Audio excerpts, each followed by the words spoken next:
Que a graça do Divino Mestre esteja nos corações de todos os ouvintes. Quem fala com vocês é o pastor Fábio, pastor da Igreja Evangélica Chamas Vivas sobre o Altar. Neste exato momento, eu quero estar falando com vocês porque estamos entrando na aula 2 de Angelologia, para que vocês estejam compartilhando pelo WhatsApp. Se você não é inscrito no meu canal, você entra lá no YouTube, coloca a Igreja Evangélica Chamas Vivas sobre o Altar e se inscreve no meu canal, dá um like, deixa um comentário e assiste também as propagandas do AdSense, porque leva anos para você receber, mas esse grãozinho aí pode ajudar, né? Então, eu peço que vocês assistam encarecidamente, que vocês possam estar assistindo. Também pelo Instagram, Pastor Fábio Silva 11, você pode estar me seguindo aí, ok? Então vamos começar a nossa aula, segunda aula de Angelologia. Eu quero falar um pouco com vocês sobre o consenso do cenário moderno. Eu quero afirmar que talvez o teólogo liberal Paulo, a quem postulou o conceito mais radical do período moderno, considerava os anjos essenciais platônicas, emanações da parte de Deus. Acreditava que os anjos queriam voltar à essência divina, né? Que os anjos queriam voltar à essência divina, da qual surgiram para serem iguais a Deus. Aconselhava para interpretar o conceito dos anjos de modo relevante. Hoje, interprete como a essência platônica como os poderes da existência e não como seres especiais. Se você interpretá-los desta última maneira, tudo não passará de grosseira mitologia. Meus irmãos e minhas irmãs, quem não sabe da história de Calbart, qualquer hora eu vou estar falando um pouco sobre a história de Calbart para vocês. Mas Calbart e Millard Erickson, entretanto, encorajava uma abordagem mais cautelosa e sadia. Bart, o pai da neo-ortodoxia, achava-se o assunto o mais notável e difícil de todos. Reconhecia o enigma do intérprete, como avançar sem ser precipitado, né? Está ao mesmo tempo aberto ao cauteloso, crítico e ingênuo, perspicaz e modesto. Erickson, teólogo conservador, acrescentou que poderíamos ter tentado a omitir ou negligenciar o estudo dos anjos. Porém, se é para sermos estudiosos fiéis da Bíblia, não temos outra escolha senão falar a respeito deles. Queridos e queridas, a doutrina bíblica dos anjos, que é o preâmbulo, muito se tem escrito no mundo secular e religioso acerca dos anjos, explorando a credibilidade de pessoas espiritualmente carentes e supersticiosos, induzindo-as a conceituações erradas e falsas sobre o mundo espiritual E nesta disciplina, meu irmão, procuraremos aclarar a verdade, a realidade do assunto, segundo a revelação feita pela Bíblia Sagrada. Eu quero falar para você, irmã Fernanda, irmã Edna, que não poucas passagens das Escrituras ensinam que há uma ordem de seres celestiais, totalmente distintos da humanidade e da divindade, e que ocupa, sim, uma posição exaltada acima da atual posição do homem caído. Estes seres celestiais são mencionados pelo menos 108 vezes no Antigo Testamento e 165 vezes no Novo Testamento. E a partir deste conjunto de escritura, o estudante pode criar a sua doutrina dos anjos. Queridos e queridas irmãs, eu quero falar sobre a etimologia e o conceito do termo. A palavra portuguesa anjo possui origem no latim angelus, que por sua vez deriva-se do grego angelos, no idioma hebraico termo malok. Seu significado básico é mensageiro, para designar a ideia de ofício de mensageiro. O grego clássico emprega o termo ângelo para o mensageiro, o embaixador, em assuntos humanos, que fala e age no lugar daquele que o enviou. No Antigo Testamento, onde temos Malok, ocorre 108 vezes.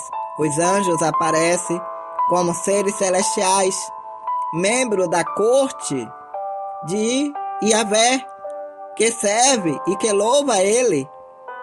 São espíritos.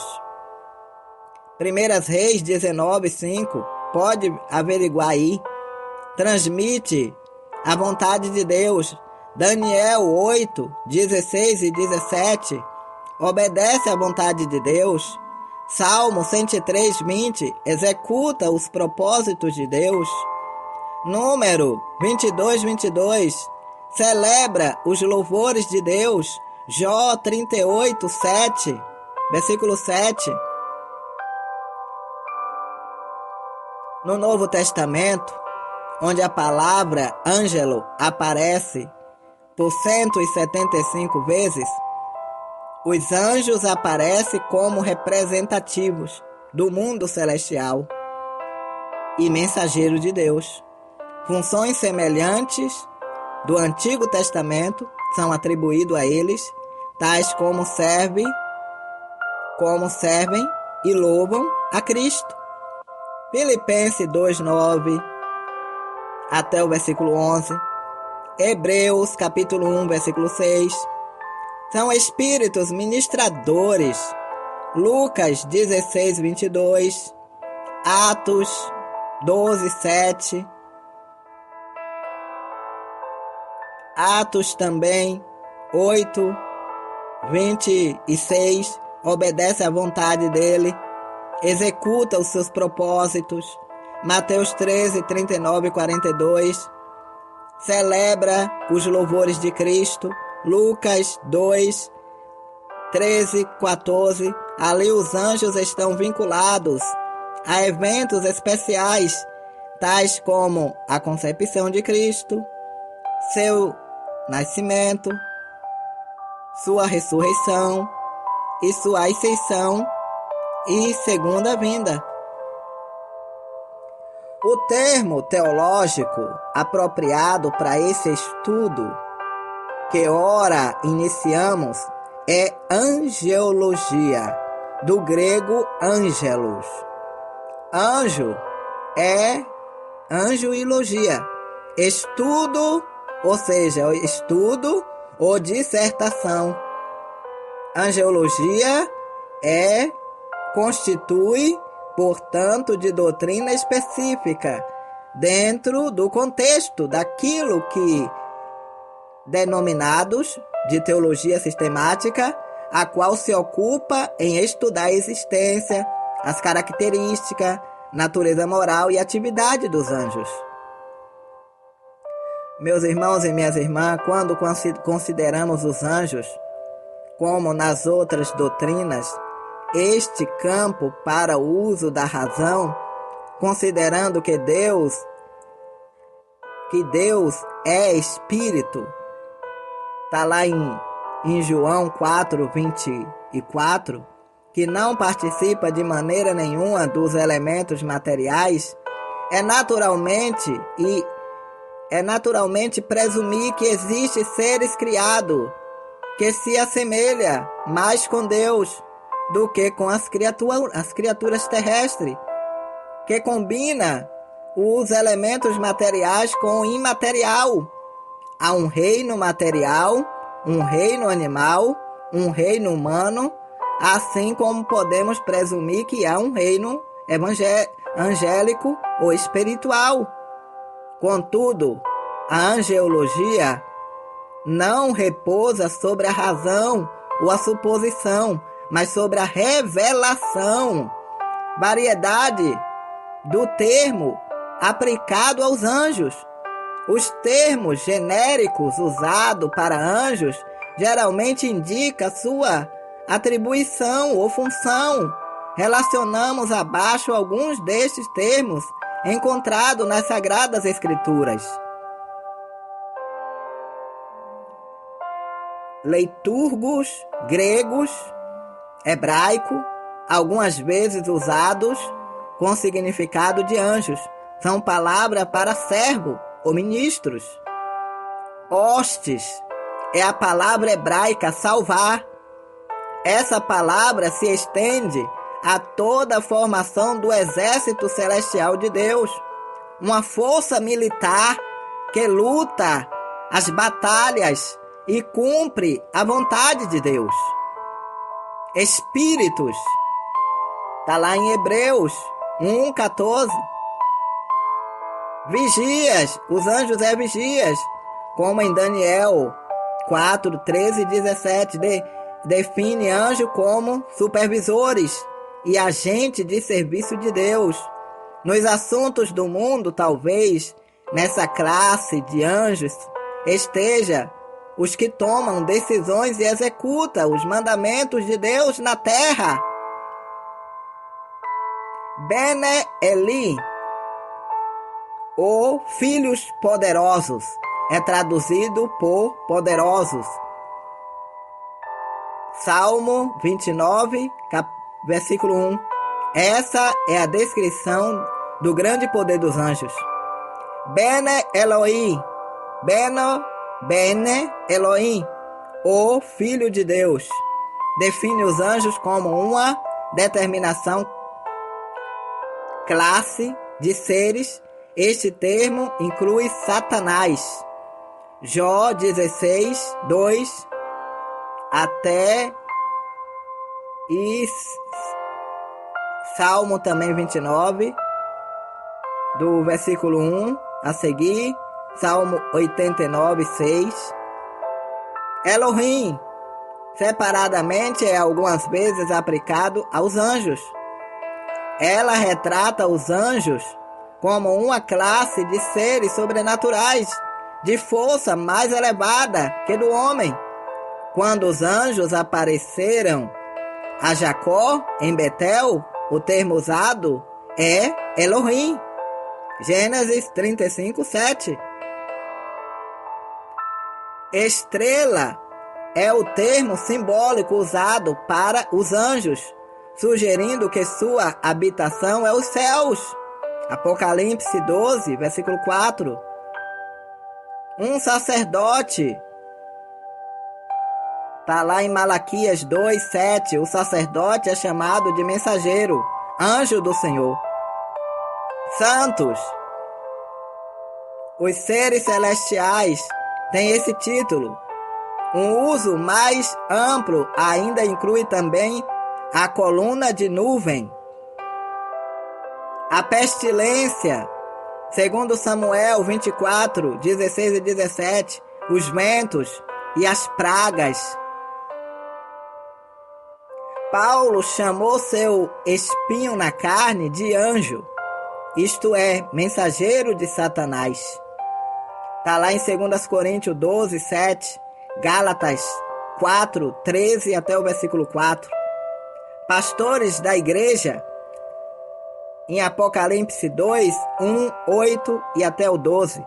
Os 7 anjos das 7 igrejas da Ásia Menor pode ter sido os 7 bispos dessas igrejas que visitaram João na ilha de Patmos. Estrelas. Jesus Cristo diz que tem na sua mão as 7 estrelas. Apocalipse 1, a parte B do versículo 20. Parte B do versículo 20. As 7 estrelas são os anjos das 7 igrejas. E os 7 castiçais que viste são as 7 igrejas. Meus irmãos, principados, poderes, tronos, dominações e autoridades, está tudo falando em Colossenses 1:16, Romanos 38, 1 Coríntios 15:24 e etc. Congregação, assembleia. Os anjos são mensageiros e também são servidores celestiais de Deus. Eles não são, porventura, todos eles espíritos ministradores enviados para servir a favor daquele que hão de herdar a salvação? Está lá em Hebreus 1:14. Ele fala isso.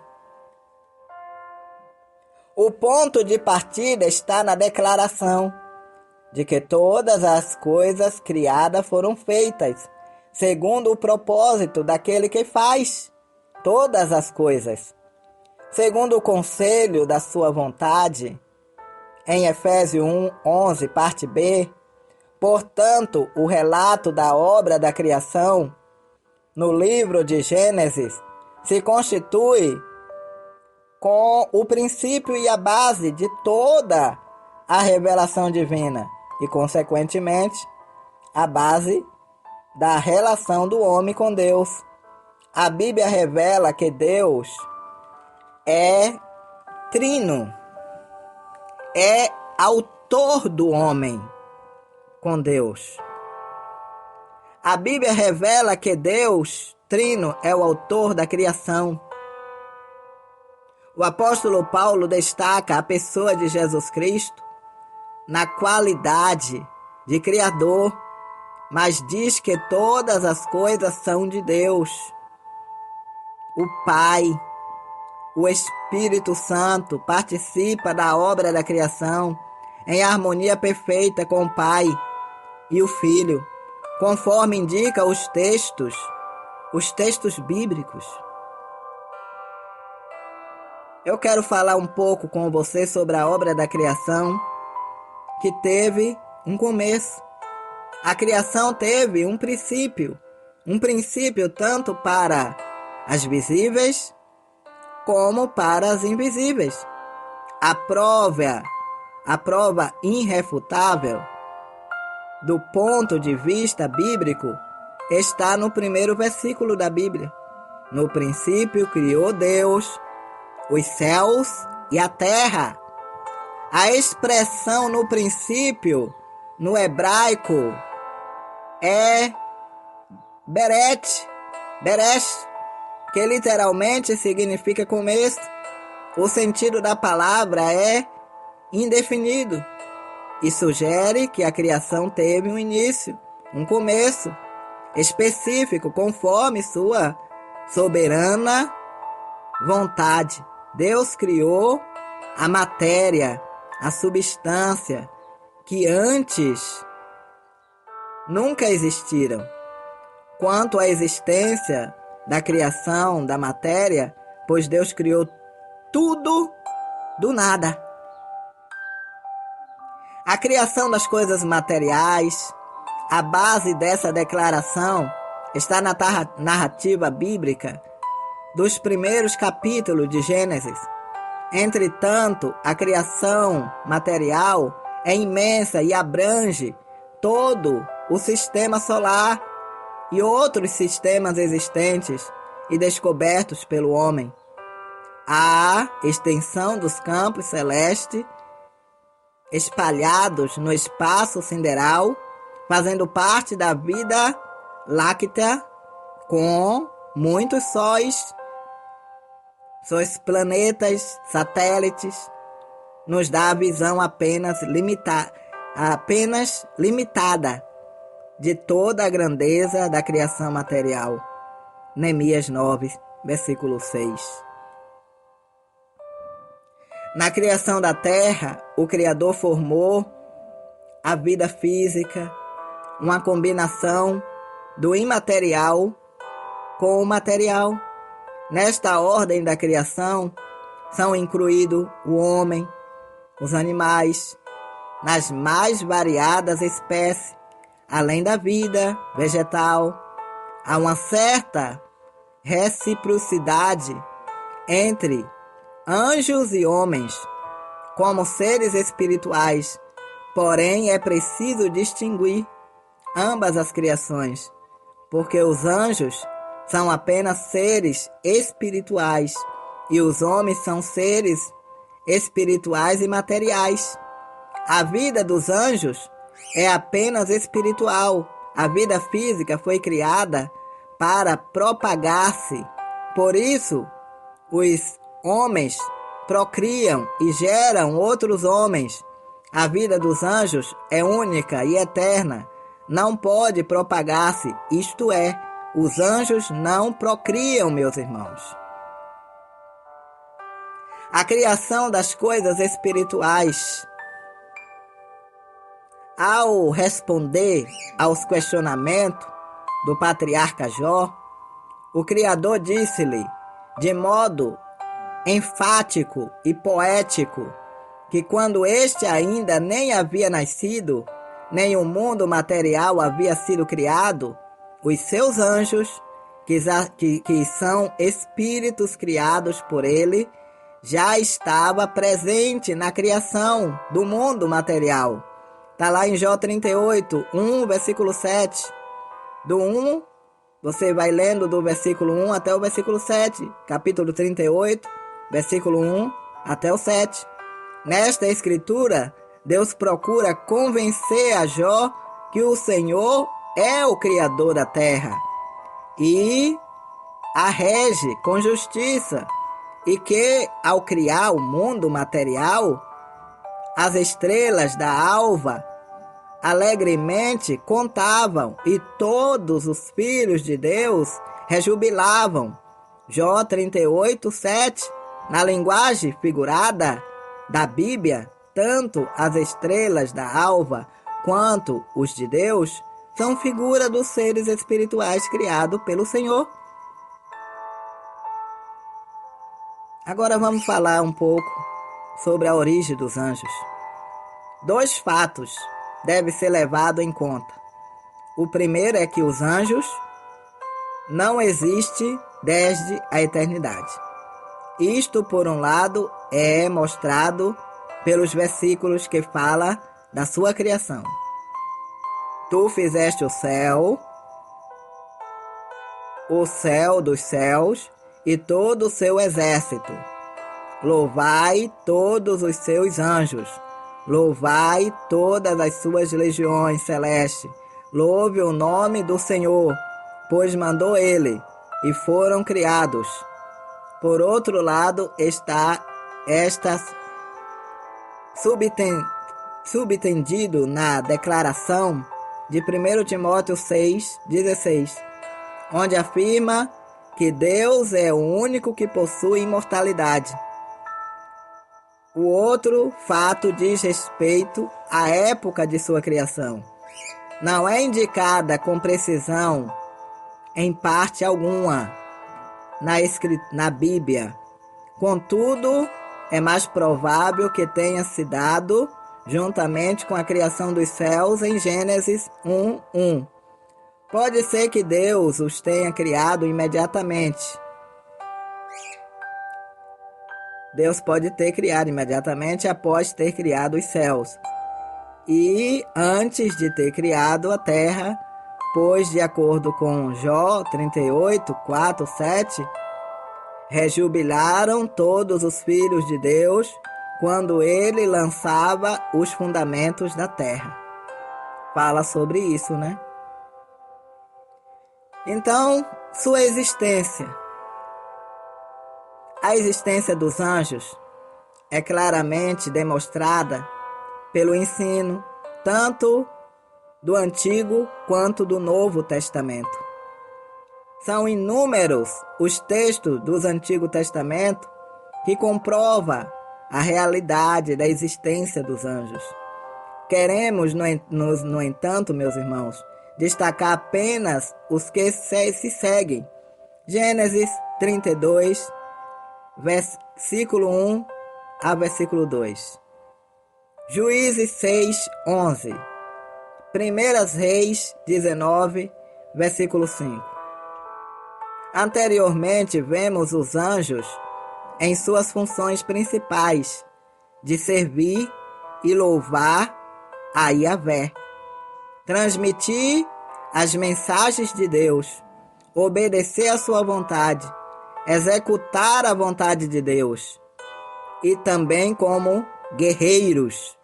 No contexto do Novo Testamento, os anjos são apresentados simplesmente como mensageiros de Deus, mas também como ministro aos herdeiros da salvação.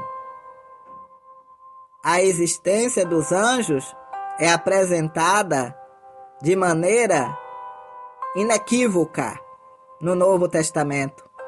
Vejamos, por exemplo, os textos a seguir.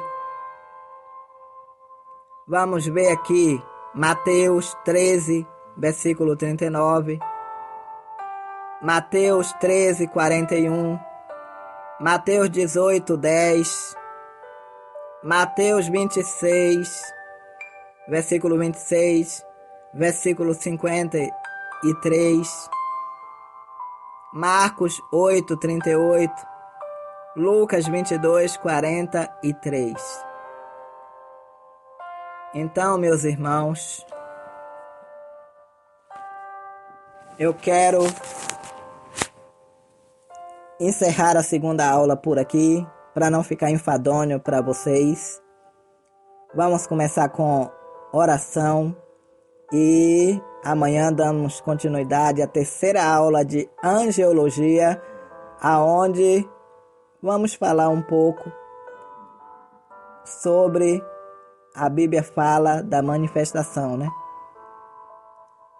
Nós vamos falar sobre isso. Bendito Deus e eterno Pai, diante da tua poderosa presença, eu quero apresentar este meu amigo e esta minha amiga que está estudando teologia junto comigo, já está na segunda aula de angiologia.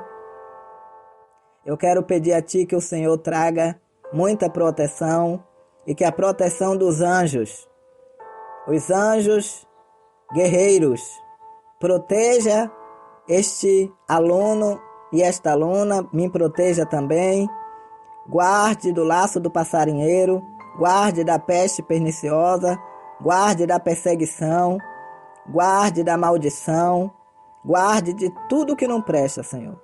Livra, é o que eu te peço, em nome de Jesus Cristo. Eu quero falar com vocês agora de que nós estamos construindo lá em Itapevi e estamos precisando de colaboradores. Pessoas que colaborem, pessoas que lancem sua semente, pessoas que tenham prazer de ajudar a obra de Deus para que nós possamos terminar aquele trabalho lá.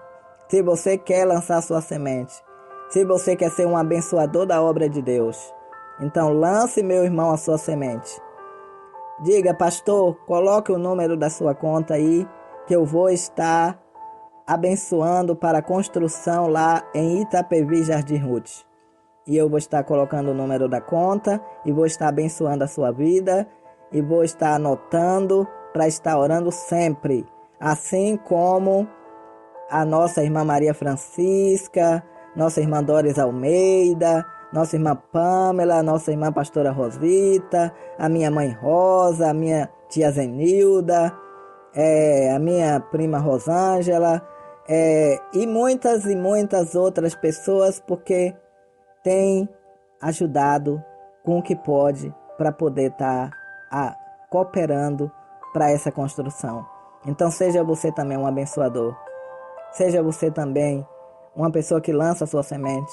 Faça que nem Ivanilton Dias Sena, que torce para essa igreja ser logo construída. Que se ele pudesse, ele já teria, ele mesmo construiria. Mas ele ajuda com o que ele pode e todo mês ele abençoa. Então, eu te abençoo, Ivanilton. Eu abençoo agora todos os abençoadores que têm lançado a sua semente para a construção ali em Itapevi.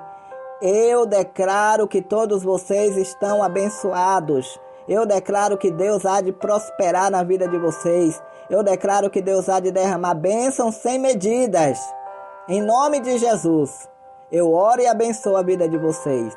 Que a graça do Senhor Jesus Cristo e o grande amor de Deus e as consolações do Espírito Santo esteja nos corações de todos vós. Paz a todos, paz e luz. Que a graça